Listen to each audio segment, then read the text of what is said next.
निवडणुकांमध्ये येणं, इलेक्ट्रॉल पॉलिटिक्समध्ये येणं आणि ते आताच्या महानगरपालिकेतनं येणं आणि दुसरं स्वतंत्र पॅनल उभं करणं किंवा स्वतंत्रपणे उभं राहणं, याबद्दल काय मत आहे? मी जरा माहिती घेतली. मी पण असं काही अंधेरे में तीर चलाय असं नाही आहे. म्हणजे आली लहर केला कहर असा कार्यक्रम नाही आहे. मी पहिले लक्षात घेतलं की आपल्याला काय करायचं आहे, कुठे करायचं आहे, ज्या ठिकाणी करायचं आहे त्या ठिकाणची वस्तुस्थिती कशी आहे, त्या ठिकाणी काम काय झालेत, काय नाही झालेत आणि कसं निवडून येता येऊ शकतं. असे काय मुद्दे प्रभाग क्रमांक 22 किंवा ओव्हरऑल तू तुझ्या भागात बघितले की ते इन्स्पायर करतात तुला की नाही आता तर लढायलाच पाहिजे? तुम्ही 12वीतल्या एखाद्या मुलाला विचारा गांजा कुठे मिळतो, तो तुम्हाला सांगून दिले हे 4 ठिकाण आहेत. अहो, जर असे असामाजिक तत्व आपल्या प्रभागात वाढले असतील तर मग यावर अंकुश कोणी ठेवायचा? आजही गडर नाल्यांची समस्या आहे हो. आजही घरात पाणी जात आहे, ही समस्या आहे. आजही 24x7 पाणी नाही आहे, ही समस्या आहे. निनाद दीक्षितवर दबाव येणं हे खूप स्वाभाविक आहे आणि आलाय असा दबाव? आलाय. पण निनाद दीक्षित निवडणूक लढेल हे 100% निश्चित. मी आज काही बोलत नाही, पण वेळ जसा जसा येईल, जशी माझ्या विरोधकांच्या मागे शक्ती आहे, माझ्या मागे महाशक्ती.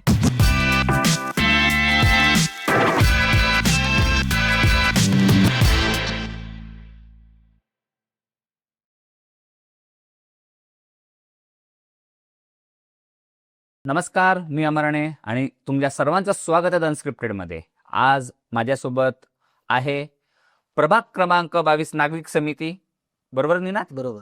आणि त्या प्रभागामध्ये नागपुरात एक तरुण, एक युवा महानगरपालिकेच्या निवडणुकीला उभा आहे आणि ते निनाद माझ्यासोबत आहेत आणि आज जाणून घेणार आहे की या वयामध्ये पहिलं आणि एवढ्या मोठ्या शक्तींच्या विरोधांमध्ये, म्हणजे मी कुठल्या पक्षाबद्दल म्हणत नाहीये, निवडणुकीला उभं राहणं हेच एक मोठं दिव्य आहे. तर हे दिव्य कसं पेलवणार आहे, ही इच्छा कुठनंच व्यक्त म्हणजे आली आणि पुढचा रोडमॅप काय, हे सगळं आज मी निनादकडनं जाणून घेणार आहे. निनाद, पहिले तर स्वागत आहे अनस्क्रिप्टेडमध्ये. खूप खूप धन्यवाद. पॉलिटिकल लीडर, बरोबर? बरोबर. तू राजकीय नेता झालायस?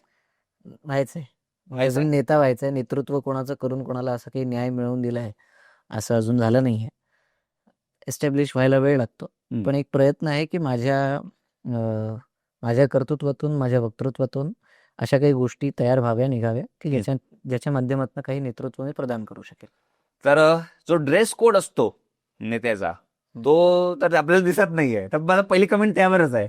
नाही, जरा सुधार झालेत माझ्या कपडे घालण्यामध्ये. आज मी शर्ट घालून आलोय. मी युजली टी शर्ट घालूनच असतो. टी शर्ट आणि पण नेत्यांनी I guess Bengali kurta, Modi jacket वगैरे घालायला पाहिजे. ठीक आहे, म्हणजे जर कपडेच घालून नेते होणार असतील तर मग ते बरोबर आहे. पण नेतृत्वाची परिभाषा माझ्या परीने वेगळी आहे आणि नुसतं कपड्यांवर त्याचा काही हे असतो, प्रभाव असतो असं मला वाटत नाही. काही अंशी असतोय. कपडे जो माणूस जसा घालतो त्याला त्या दृष्टीने पाहिल्या जाते, ही तर वास्तविकता आहे. पण पूर्णत्वाने तेच खरं आहे असं बरोबर नाही. अनेक आयाम आहेत नेतृत्व ज्याला आपल्याला म्हणायचं असेल या विषयाला. ग्रेट. तर ना, माझे ओव्हरऑल या सगळ्या विषयांवर 3 महत्वाचे प्रश्न आहेत. बरं. तर सगळ्यात पहिला जो प्रश्न आहे की का निनाद खूप आधीपासनं एक मी त्याला ओरेटर म्हणून भाषणाच्या स्पर्धांमध्ये बघतोय, ठीक आहे. निनादने निवडणुकांमध्ये येणं, इलेक्ट्रॉल पॉलिटिक्समध्ये येणं आणि ते आताच्या महानगरपालिकेतनं येणं आणि दुसरं स्वतंत्र पॅनल उभं करणं किंवा स्वतंत्रपणे उभं राहणं, याबद्दल काय मत आहे? काय सांगशील? बघा, एक तुम्ही आता म्हटलं की ही निवडणूक तशी कठीण आहे. म्हणजे महानगरपालिकेची निवडणूक किंवा नगरसेवक पदाची निवडणूक आपण ज्याला म्हणू, ती तर खरी इलेक्टोरल पॉलिटिक्सची पहिली पायरी आहे. पण पहिलीच पायरी इतकी अवघड करून टाकली आहे या पुढाऱ्यांनी. तुम्ही एक विचार करा की 21व्या वर्षी किंवा 22व्या वर्षी किंवा 23व्या वर्षी IAS होणारे, IPS होणारे किती आहे तर तुम्हाला त्यांची संख्या जास्त दिसेल. पण 21, 22, 23व्या वर्षी नगरसेवक होणाऱ्यांची संख्या कमी दिसेल. याचं महत्वाचं कारण असं आहे की आपल्याकडे एक जाणीवपूर्वक एक प्रयत्न केला गेलेला आहे महाराष्ट्रात स्पेशली, की तरुण नेतृत्व तयार होऊ नये. म्हणजे महाराष्ट्रात स्टुडंट पॉलिटिक्स नाहीये, तर तो एक फटका तरुणांना पडतो की त्यांच्या नेतृत्वाला तिथे वाव नाहीये. आज या महानगरपालिकेची निवडणूक ही 4 सदस्यीय केली आहे. 70 ते 80 हजार मतदारांपर्यंत पोहोचण्याची ही स्पर्धा आहे. जेव्हा की आधी ही 1 सदस्यीय राहायची. तुम्हाला 15,000, 10,000, 15,000 मतदारांपर्यंत पोहोचण्याची निवडणूक होती. म्हणजे जो खर्च आहे तो गुणिले 4 होतो, जे संसाधन आहेत ते गुणिले 4 होतात, जी व्यवस्था आहे ती गुणिले 4 करावी लागते आणि मग याचा फायदा राजकीय पक्षांना होतो. आता त्यांना तो इलेक्टोरली फायदा होतो, की कदाचित कमी अपक्ष, कमी स्वतंत्र उमेदवार उभे राहतात, कमी तरुण हिंमत करतात. कारण इतकी मोठी लढाई आहे. पण निनादने कशी हिंमत केली? काय होतं त्याच्या मागचं इन्स्पिरेशन? निनादला असं होतं, की जर मी नाही करू शकलो तर मला वाटतं कदाचित फार कमी तरुण आहेत, की जे ही हिंमत करू शकतील. आणि याचं कारण असं आहे, की माझं पहिलेपासनं इलेक्टोरल पॉलिटिक्स याविषयी थोडासा अभ्यास करण्याचा माझा स्वभाव राहिलाय. मी जरा माहिती घेतली. मी पण असं काही अंधेरे में तीर चलाया असं नाहीये. म्हणजे आली लहर केला कहर असा कार्यक्रम नाहीये. मी पहिले लक्षात घेतलं, की आपल्याला काय करायचंय, कुठे करायचं आहे, ज्या ठिकाणी करायचंय त्या ठिकाणची वस्तुस्थिती कशी आहे, त्या ठिकाणी काम काय झालेत, काय नाही झालेत आणि कसं निवडून येता येऊ शकतं. याचा इत्थंभूत अभ्यास केला आणि तो अभ्यास केल्यानंतर मला जेव्हा लक्षात आलं, की हे होऊ शकतं. की हे असं नाहीये, की एखादा तुमच्या मागे राजकीय पक्षच असला पाहिजे तरच तुम्ही हे करू शकता. तुमचं सुनियोजित काम असेल तर तुम्ही हे 100% क्रॅक करू शकता. आणि हे मला लक्षात आलं आणि मी म्हटलं, की ही पहिली पायरी चढायला आपल्याला काही हरकत नाही.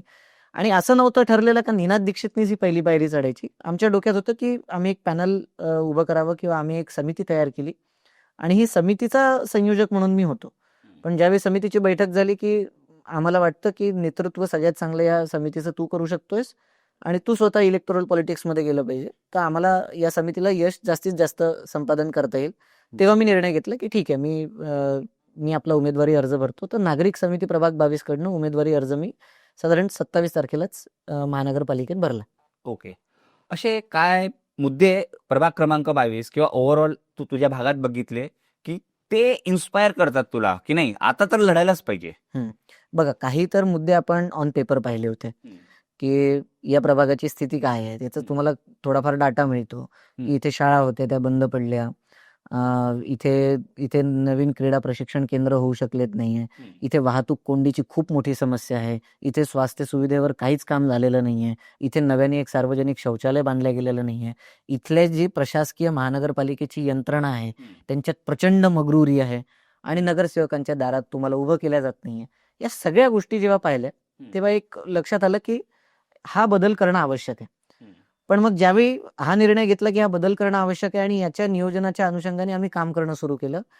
त्यावेळी ही वस्तुस्थिती किती गहन आहे आणि याचा किती मोठा फटका हा लोकांना बसलाय याचं एक महत्व कळलं. म्हणजे मी तुम्हाला एक उदाहरण देतो. आपल्यासाठी एक ती न्यूज आहे, की महानगरपालिकेची एक शाळा या ठिकाणी होती ती बंद पडली. आपल्यासाठी एक न्यूज आहे. ठीक आहे. अमर अणेंचा किंवा निनाद दीक्षितचा मुलगा तर शिकायला जात नाही महानगरपालिकेच्या शाळेत. ठीक आहे, आपण वाचतो संध्याकाळच्या वेळी डस्टबिनमध्ये तो न्यूजपेपर चालला जातो. पण जेव्हा ऑन ग्राउंड गेलो ना, 2 शाळेत मी तुम्हाला एक उदाहरण देतो, की मी चिंतेश्वर मंदिर परिसरात फिरत होतो आणि जेव्हा मी आपला सगळा संकल्पपत्र घेऊन एका घरी गेलो आणि त्या आजींना म्हटलं, की 60 वर्षाचे होते साधारण. आजी पण कशाला मी काकू म्हणायला हवं त्यांना. त्यांना म्हटलं, की असं संकल्पपत्र आहे आणि आम्ही या ट्रॅफिकविषयी काम करणार, क्रीडाविषयी काम करणार, स्वास्थ्याविषयी काम करणार, शिक्षाविषयी. त्यांनी मला शिक्षा हा शब्द काढला आणि थांबवलं. लगेच थांबवलं. ते बोलले, की इथे सोफ्यावर बघ. मी बघितलं थोडं डावीकडे वळून. एक लहान बाळ झोपलं होतं. एक 5-7 वर्षांचं असेल ते.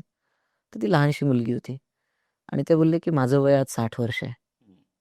अर्थात तिच्या नवऱ्याचं वय अजून जास्त. ती 6-7 वर्षांची जी मुलगी आहे ना म्हणे, ती अनाथ आहे. तिला आईवडील नाही आहेत. तिची जबाबदारी आम्ही घेतली आहे. आज इथे जर चिंतेश्वर शाळा सुरू असती तर कदाचित हिचं शिक्षण आम्ही इथे करू शकलो असतो. आज आमच्या पुढे हा यक्ष प्रश्न आहे, की हिचं शिक्षण करायचं कसं, कुठे, हिची फीस भरायची कशी. आणि तुम्हाला ते ऑन ग्राउंड गेल्यानंतर लक्षात येतं, की यार महानगरपालिकेची शाळा बंद होणे हा काही फक्त एक छोटासा विषय नाही. म्हणजे याच्यामुळे खरंच स्थानिक स्तरावर किती मोठा इम्पॅक्ट होतो. म्हणजे तुमचा कंठ दाटून येतो लिटरली जेव्हा तुम्ही लोकांची ही स्थिती बघता की नाही. जेव्हा आपण फक्त म्हणतो, की हे शहर गट्टूचं होऊन गेलंय. म्हणण्यात ठीक आहे, आपण म्हटलं, ऐकलं, आपण चकल्लस केली, हसलो, फिरलो. ज्या घरांना याचा फटका पडलाय मी तुम्हाला नावासकट सांगतो. इतवारी हायस्कूलच्या परिसरामागे भोरकर नावाचा परिवार राहतो. तुम्हाला आश्चर्य वाटेल, तिथे एक लेअर सिमेंटची दिली. काम काढायचं म्हणून, काहीतरी काम काढायचं म्हणून एक लेअर सिमेंटची दिली. त्याच्यावर एक गट्टूची लेअर दिली 2-4 महिन्यात. परत तिथे गट्टू सँक्शन केले, तर ते गट्टू न काढता त्याच्यावर तिसरी लेअर गट्टूची दिली. यांच्या घरी 4 पायऱ्या होत्या. घरात जायला 4 पायऱ्या होत्या. त्या 4ही त्या गट्टूच्या खाली दबल्या. अरे बापरे. आज ज्यावेळेस साधा पाऊस झाला ना, धो एक साधा पाऊस, तर घरातल्या 4ही खोल्यांमध्ये पाणी असतं. अरे बापरे.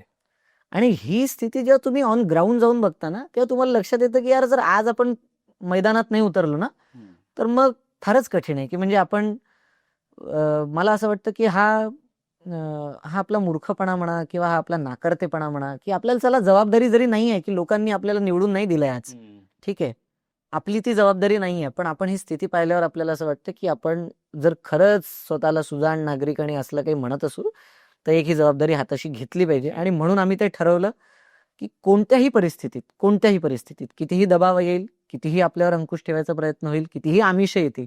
तुम्हाला माहिती आहे की इलेक्टोरल पॉलिटिक्समध्ये हे आमिष आणि या सगळ्या गोष्टी होत असतात. म्हणजे निनाद दीक्षितवर दबाव येणं हे खूप स्वाभाविक आहे. आणि आलाय असा दबाव? आलाय. म्हणजे कदाचित सांगितलं पाहिजे की नाही, मी नाव घेत नाही, पण नागपूर शहरातील एका मोठ्या नेत्याच्या ऑफिसमधनं आपल्याला फोन आलाय की फॉर्म वापस घ्या. एक नाही 2 वेळा आला. पण आता असं आहे ना, आता प्रभागात स्थिती मी तुम्हाला खरंच वास्तविकता सांगतो की निनाद दीक्षित जर आता फॉर्म वापस घेईल, तर निनाद दीक्षित परत तोंड दाखवण्याच्या योग्यतेचा नाही राहणार. आणि जर पुढे मागे सोशल पॉलिटिकल करिअर त्याचं काही होणार असेल, त्याला आजच फुल स्टॉप लागून जाईल, जर या सगळ्या आमिषांना, या सगळ्या धमक्यांना मी जर बळी पडलो ना. कारण आता हजारो लोकांपर्यंत आपला मेसेज पोहोचलाय ऑलरेडी. 500हून अधिक लोक आपल्यासोबत जोडले गेले. माझे 26हून अधिक परिसर प्रमुख आहेत, त्याच्या खाली माझे हितचिंतक सगळे आहेत. मी आज ही स्थिती आणि याच्यात जाणे की मी बॅकफुटवर जाईल, हे केवळ अशक्य. निवडणुकीचा निर्णय आणि निवडणुकीची रणधुमाळी जी काय होईल ती होईल, पण निनाद दीक्षित निवडणूक लढेल, हे 100% निश्चित. ग्रेट. आता शेवटचे 2 प्रश्न आहेत. त्यातला पहिला म्हणजे तुझा संकल्पपत्र तू म्हणालास, तर निनाद दीक्षित निवडणुकीला उभं राहून निवडून आला, काय करेल? असं काय वेगळं करणार आहे तो सध्याच्या लोकांपेक्षा? संकल्प काय आहे? बघा, आपण ना, आपल्या शहरात एक मोठी समस्या अशी आहे, मी प्रभागाची निवडणूक लढतोय, पण शहराकडे पाहिलं पाहिजे आपण. आपल्या शहराला मूलभूत सुविधा देता आल्या नाहीये आणि शहर सौंदर्यीकरणाच्या गोष्टी चालू आहेत. सौंदर्यीकरण हा भाग कधी असतो की ज्यावेळी तुम्ही मूलभूत सुविधा दिलेत. आजही गटर नाल्यांची समस्या आहे. आजही घरात पाणी जात आहे, ही समस्या आहे. आजही 24x7 पाणी नाही आहे, ही समस्या आहे. मग अशा वेळी मी काहीतरी एक वेगळी फॅशन आणणे आणि मग मी असं करेल आणि मग तसं करेल, याला अर्थ नाहीये. तर आम्ही जो निर्णय घेतलाय, आम्ही जे संकल्पपत्र तयार केलंय, त्यात सोप्या गोष्टी ठेवल्या. आमच्या प्रभागामध्ये प्रशासनावर, पोलीस प्रशासनावर इतकं निरंकुश काम आहे. तुम्ही 12वीतल्या एखाद्या मुलाला विचारा गांजा कुठे मिळतो, तो तुम्हाला सांगून देईल हे 4 ठिकाण आहेत. अहो, जर असे असामाजिक तत्व आपल्या प्रभागात वाढले असतील, तर मग यावर अंकुश कोणी ठेवायचा?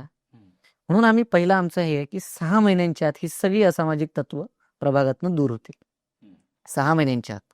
दुसरा महत्वाचा प्रश्न, कारण इतवारी आणि महाल हा भाग आमच्याकडे येतो, गंगाबाई घाट परिसर हा भाग आमच्याकडे येतो, तर तुम्हाला तिथे माहिती आहे की शहीद चौक, गांधी पुतळा, बडकस चौक, झेंडा चौक, प्रचंड वाहतूक कोंडी आहे, प्रचंड. आणि त्याच्यावर ठोस असं काहीच काम नाहीये. तर 6 महिन्यांच्या आत आम्हाला त्याचा एक तोडगा काढायचा आहे. बाकी काही तोडगा निघू शकेल नाही निघू शकेल, तिथे पोलीस प्रशासनाने माणसं नेमावे, ही आमची विनंती, आग्रहाची विनंती. वेळ पडल्यास त्यांनी विनंतीला मान दिला नाही तर आंदोलनात्मक भूमिका, जी भूमिका घेता येईल एक नगरसेवक म्हणून किंवा एक जनप्रतिनिधी म्हणून, ती माझ्या माध्यमातून घेतली जाईल किंवा समितीच्या माध्यमातून घेतली जाईल. आता तिसरा असा भाग आहे की आपल्या प्रभागामध्ये आम्ही सांगितलं की स्वास्थ्य केंद्रांवर काम केलं पाहिजे. आता आम्ही प्रभागात फिरत असताना बघा कसे इम्प्रूव्हमेंट्स होतात. आम्हाला आमच्या दादांनी सांगितलं की स्वास्थ्य केंद्र जर तू शहीद चौकात असेल आणि मी राहणारा गंगाबाई घाट परिसराच्या मागे, तर मला ते खूप मोठं अंतर आहे. तू एक काम कर की दर काही म्हणजे 30 दिवसांनी, 25 दिवसांनी किंवा महिन्याभरातून एकदा तुम्ही एक व्यवस्था अशी तयार करा ज्याच्यामध्ये काही लोक रजिस्टर करतील स्वतःला आणि त्यांचं monthly checkup, basic general checkup हा तुम्ही त्यांच्या घरी जाऊन कराल. एक दिवस एक परिसर, 26 परिसर आहेत ना. आज मी इतवरी हायस्कूल परिसरातले जेवढे नाव आहेत ज्यांनी रजिस्टर केले आहे त्यांचा जो जनरल चेकअप आहे तो आज होईल आणि आज त्यांचा रिपोर्ट त्यांना उद्या त्यांना तयार होऊन मिळेल, महिन्याभराने परत होईल. किती सुंदर कन्सेप्ट आहे, केल्या जाऊ शकतो. तुम्हाला जर प्रशासनाकडनं किंवा शासनाकडनं त्याची व्यवस्था होत नसेल तर स्थानिक व्यावसायिकांना घेऊन हा प्रकल्प केला जाऊ शकतो. मी नगरसेवक नाही झालो तरी मी ही व्यवस्था करू शकतो. पण तुम्ही लोकांमध्ये गेले, विचारलं तर लोकांचं मत कळतं की नाही आपल्याला. बरं, त्यानंतर पूर्ण 70,000 मतदारांचा परिसर आहे, पण तुमच्याकडे एक चांगलं क्रीडा प्रशिक्षण केंद्र नाही की जिथे तुम्ही राष्ट्रीय आणि राज्य पातळीचं प्रशिक्षण घेऊ शकाल. तर त्याची निर्मिती करू आणि हे आम्ही केलं. आम्ही प्रभाग 18 मध्ये आमचे 2 प्रशिक्षण केंद्र चालतात आणि त्याच्याही पलीकडे एक वाचनालय, याला एक साधा त्यांनी एक कन्सेप्ट असा दिलाय. जर मी आज म्हटलं की वाचनालय नाहीये किंवा स्पर्धा परीक्षा पूरक वाचनालय नाहीये तर लगेच अंगावर येतील की अरे इथे 2 खुर्च्या आहेत, इथे 2 टेबल आहेत, ही 4 खुल्या आहेत. हे केवळ वाचनालय नाहीये ना. कधी राजेंद्र नगरला जाऊन बघा दिल्लीला वाचनालय काय असतं, कधी पुण्याला जाऊन बघा की वाचनालय काय असतं, वाचनालयाचं वातावरण काय असतं, स्पर्धा परीक्षा पूरक वाचनालय काय असतं. तर या गोष्टींवर प्रामुख्याने काम करायला पाहिजे. मी जरी तरुण असेल पण मला असा काही फक्त टॅग लावून घ्यायचा नाही की तरुणांचा नेता, कारण मग ते सीमित करून घेणं स्वतःला. विरंगुळा केंद्रही झालेत पाहिजे, बगीचे पण चांगले झाले पाहिजे.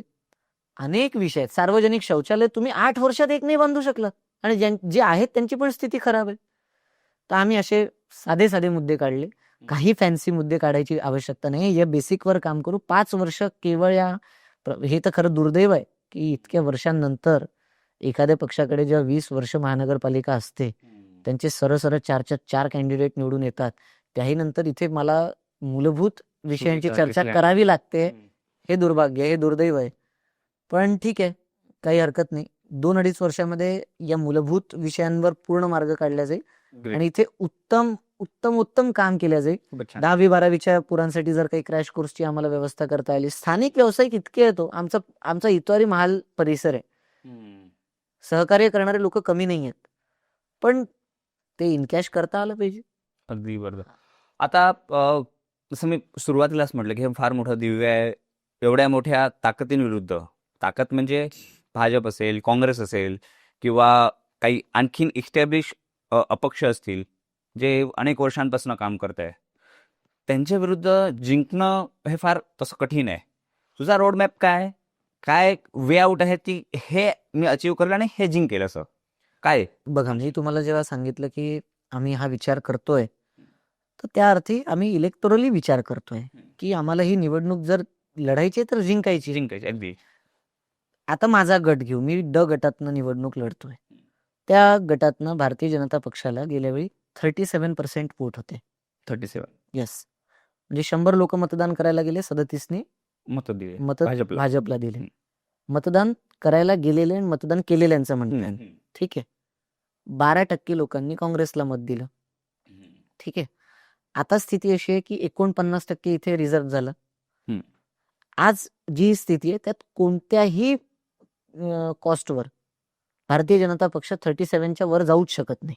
कारण अँटी इन्कम्बन्सी, कारण नगरसेवकांचा नाकर्तेपणा आणि एक रोष वाढलेला जो परिसरात आहे तो पाहता त्यांना ते पण अचीव्ह केलं त्यांनी. 37% तरी खूप झालं.